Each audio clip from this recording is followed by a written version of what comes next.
So my name is Delonte Spencer Thomas. I am originally from East Cleveland neighborhood. I grew up in East Cleveland. I went to Shaw High School. I went on to college at Syracuse University, and there I majored in sport management, and then I did a master's in public relations before returning back to Cleveland for law school. So I did law school at Cleveland State University, College of Law, and now I am a practicing attorney working as the Chief Ethics Officer for the City of Cleveland. In this role, I'm actually the first ever Chief Ethics Officer for the city.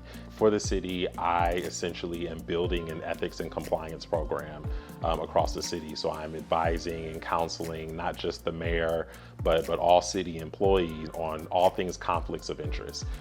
In Ohio, as public employees, we are subject to Ohio ethics laws, which govern the conduct of public employees and public officials. And so my role is to enforce those laws and to provide guidance and training across the entire city workforce of 7,000 to 8,000 employees. I also am intimately involved in a lot of the city's accountability efforts.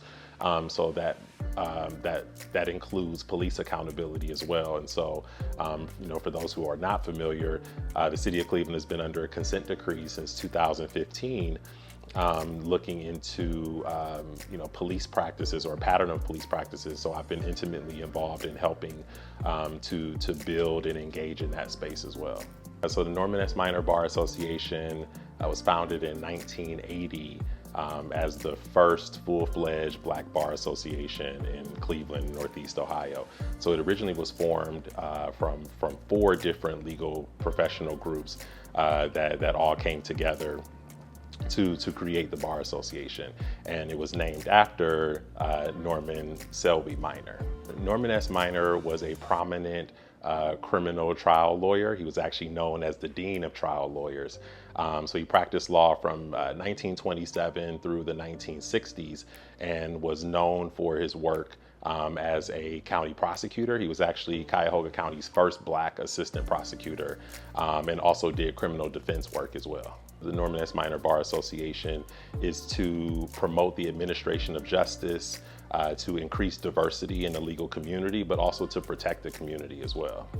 See, the Norman S. Minor Bar Association has anywhere from 100 to 200 members across a number of different areas of law. So we have solo practitioners, we have attorneys who work in government, who work in law firms, who work in nonprofit sector, who are in the public sector, but also law grads who are not practicing law and work in other non-traditional spaces. Our membership also comprises of law students as well as paralegals and others who work in the legal profession. So our organization engages the next generation through a number of different programs and pipeline initiatives that we carry out. We do a lot of work with our law students here at Cleveland State University as well as Case Western Reserve University. And whether that's through a law student summit, which we host every September, where we welcome in new students and engage with the upper level students, giving them the tools and tips and strategies that they need to navigate the muddy waters of law school. We also help with recruitment efforts. We help with, we also have a scholarship fund that we also have created in conjunction with the Cleveland Foundation to help to support students on their way in matriculation to becoming an attorney. So we do have a mentorship program that's actually twofold. So one for current students, so first year, second year, or third year law students, or fourth year law students, where we pair them with an attorney to just have someone as a resource to be able to guide through that process. But then also we do a separate piece where we try to connect students who are sitting for the bar exam with mentors to help facilitate or navigate that process as well. So what inspired me to become a member of the Norman S. Minor Bar Association is certainly the network. I mean, there are so many amazing attorneys, talented professionals here in Northeast Ohio that have been a huge resource to me when I was a law student, and many of them were members of the Bar Association. And when I was in law school, I got engaged or got involved with the Bar Association at that point in time because it was a way to meet attorneys. It was a way for me to engage with the legal community at large, not just within the walls of the law school. And so,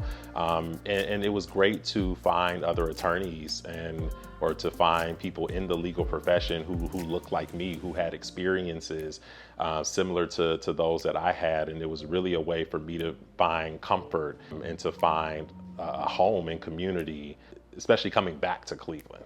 I think being involved or engaged with the organization has exponentially increased my network. I'm able to meet so many different people across all sectors and help to facilitate other relationships, right? So I'm in a prime position to meet attorneys, to meet the seasoned attorneys, to meet the new attorneys, but also to engage with the law students as well. And so this has really become a home or a space for Black lawyers, and it's been a huge resource for me personally in my career. I've developed mentorships and sponsorships and a number of different relationships that have been beneficial to me and also allowed me to provide that to somebody else as well. Yeah, so the programs that the Norman S. Minor Bar Association provides, really ranges from a number of different things. So we do CLE programs as continuing legal education to help develop our membership. We do social events because, fellowship is important. And one of the reasons why we needed to come together as a community was for that fellowship, to be able to find each other. As I mentioned earlier, our pipeline programs. And we do a really good job at trying to cater to all of the different spaces where our membership takes up. So that may be events that are, catered to attorneys who are in law firms, or events that are catered to attorneys who are in private or public sector, those who are in non-traditional work. And so we believe that we do a really good job at that and working to really just bring people back in and to connect, not just with each other, but also with the next generation. So the Norman S. Minor Bar Association is an affiliate chapter of the National Bar Association. So the National Bar Association, or the NBA, is the National Black Bar Association. The National Bar Association, again, has affiliate chapters all over the country. There's a national conference. There's also the National Bar is also separated by regions. And so here in Northeast Ohio, we are part of Region 6. So there will also be regional events and regional initiatives and things like that our local chapter participates in and are, always seeking to be engaged in as well. Being a member or engaged in the Norman S. Minor Bar Association has had a direct impact, on my current professional role, and if not for anything else, by way of the leadership experience. I currently serve as the president for Norman S. Minor Bar Association, but previously I served as vice president. I've served on committees. I've been, the chairperson of committees, and so I've been able to navigate a number of different spaces, and I'm able to directly translate that work into what I do every single day. As a sophomore at Shaw High School, that was the first time that I knew that I wanted to be a lawyer. I took a street law class, so huge shout out to Lori Uragdi Eiler, who was my street law teacher at that time. And it exposed me to a world that I didn't know existed at that time. And so the way that the class was run, we had simulations that we would do. And so, for example, we would try a case that one we had was, or Kermit the Frog was suing Miss Piggy for sexual harassment. And so in that case, I got to be the lead attorney who was representing Kermit the Frog. And through that, I'm scouring through old episodes of the Muppets and looking up transcripts, and I'm finding every single instance where Miss Piggy made a advance towards Kermit. So in doing that, I really learned what lawyering was and realized that people actually do this for a living. And I thought, man, that's what I want to do, and I started to, and I really started to engage even more with the legal profession. I also had an uncle who's now deceased, but was also a lawyer as well. And so these were kind of some of my first encounters with what a lawyer, was and what that actually meant. And so as time went on, I began to kind of hone in on what specifically I wanted to do, whether I wanted to traditionally practice law or go into some other space. And so, but no, that was the defining moment, being a 15-year-old at Shaw High School, and I realized then I want to be a lawyer. So I've had a number of positive influences and mentors in my life, whether that's been, my three older brothers, my uncles, and other family members who have poured into me, a number of teachers, whether that's, for all different types of things, but also, music teachers and my church leaders. I grew up in the AME church at Greater Avery on Wade Park in 79th, and I've always had a number of people who have poured into me at every stage and every phase of my life, and even as an adult. So I'm always open to doing work certainly in the community that I grew up in. Always would love to be engaged in East Cleveland in a number of different ways. I used to sit on the associate board for the East Cleveland Neighborhood Center. Also was part of a group that put on Turkey Takeover, and we did a lot of community engagement that way.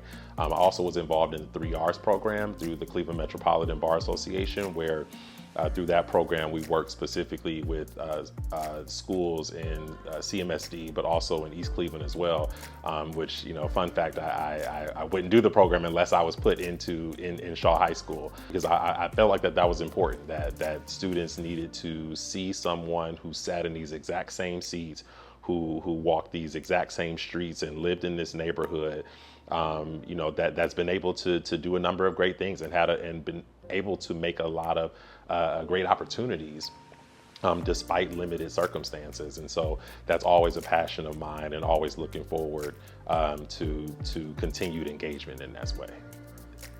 The advice that I would give young Black males is to not limit yourself. Oftentimes we become victims of our circumstances, and we don't believe that there can be more.